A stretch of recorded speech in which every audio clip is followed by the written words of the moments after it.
5.1b, let's go ahead and continue with the lecture on 5.1 on page 355, bottom of the page, rounding decimal numbers. Spend a few minutes on that, then we'll go over some from the problem set. If you remember from rounding digits earlier, what we did is had numbers like 356, and if I said round to the nearest tens, you would underline, circle, signify the tens place somehow, and you would look to the first number to the right and determine if that number was 5 or greater or less than 5. If it was 5 or greater, you'd raise the 10 digit up once, and up one, and everything to the right would turn into zeros. If this digit was less than 5, you would change everything to the right of the tens place, in this case a 5, and change everything to 0, but leave the 5 alone. So because it's a 6, we would raise the 5 up 1 and then put a 0 for all the other digits there. If we had 2,573 and we wanted to round to the hundreds place value, we'd look to the right and see there's a 7. Yes, that's greater than 5. So we change this value up 1, put a 0 for everything else. Alright, so that's just some basic review of what we did. Dealing with decimals is the exact same way. No difference at all. So let's try a couple. I'm on example, well, let's look at example 7 on page 356. They've got 9,235.492.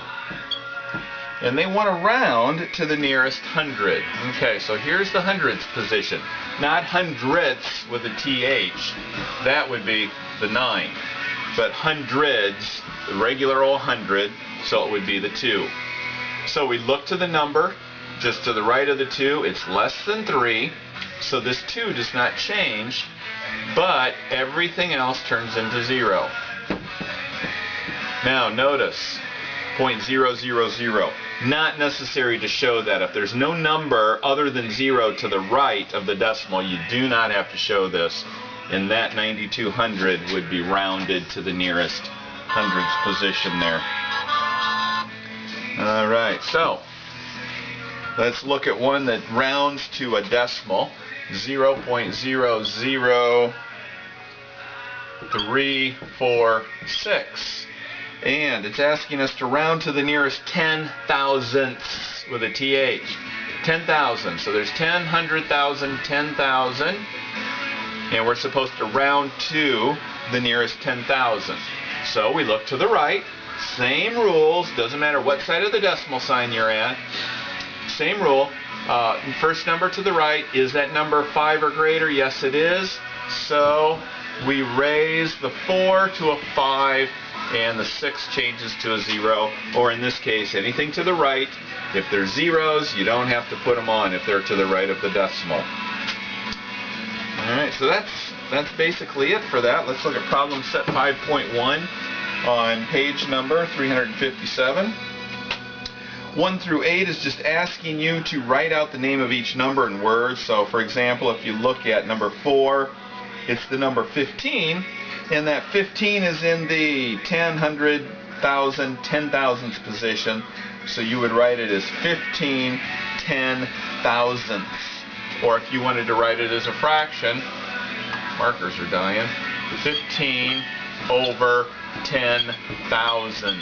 Because it's in the 10,000ths position. Or you can just look and see there is 0.0015. There are 4 digits here. 4 zeros with a 1 in front of it. So that's 1 to 8.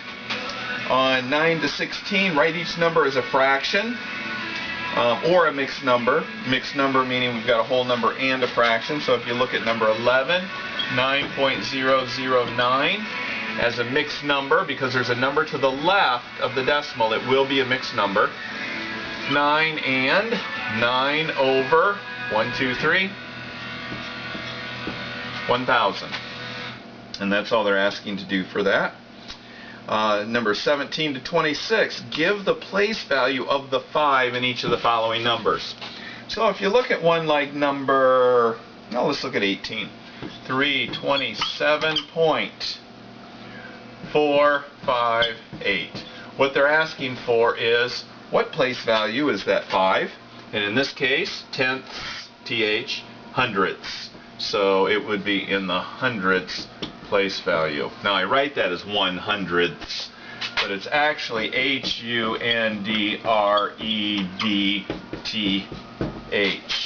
if you're going to write it out. Well, and then an S there, hundredths place value. All right.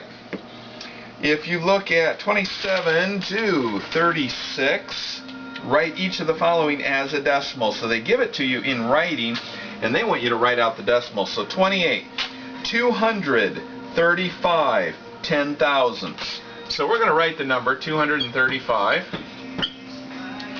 and it says 10,000ths. That means the last digit is going to be in the 10,000ths position.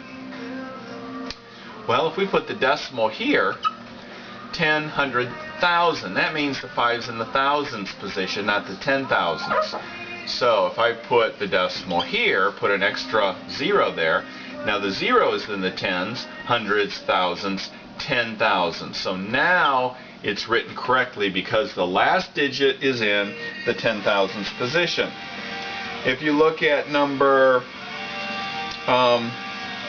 27, 55 hundredths, that means that the last digit has to be in the hundredths position.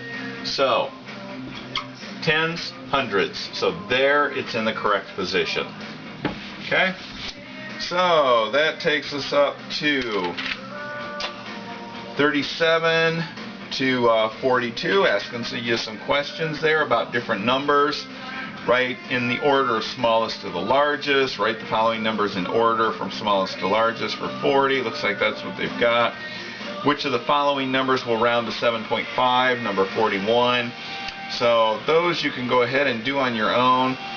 Numbers 43 to 50. It says change each decimal to a fraction, then reduce.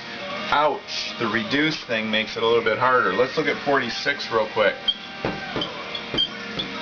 Going to write that as a fraction, 375 over 1, 2, 3 digits, 375 over 1,000. Now you're going to have to reduce it. If you remember from times past, to reduce it, you find out the greatest common factor. What is common to both of these numbers? Well, in this case, it ends in 5, so you know 5 goes into this. And 1,000, anything that ends in a 0, 5 also goes into. So that makes it a little bit easier. You can start working down a little bit. 375 divided by 5 would be 7, 35, 25, 5, 75. 5. So 375 goes, 5 goes into 375 75 times. 5 goes into 1,000 200 times. Well, we still have a number that ends in 5 and another number that ends in 0, so we can reduce that one by 5.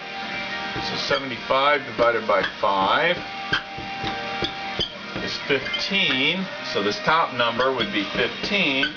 Bottom number, 200. 5 goes into 240 times. We still are ending in a 5 and a 0.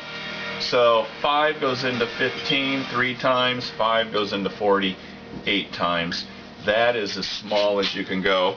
Now that's the long old-fashioned way to do it, but if you go back into some of your earlier notes, you can find another way that we did it that may be simpler to you than that. But anyway, that is 5.1a and 5.1b as well as the problem set.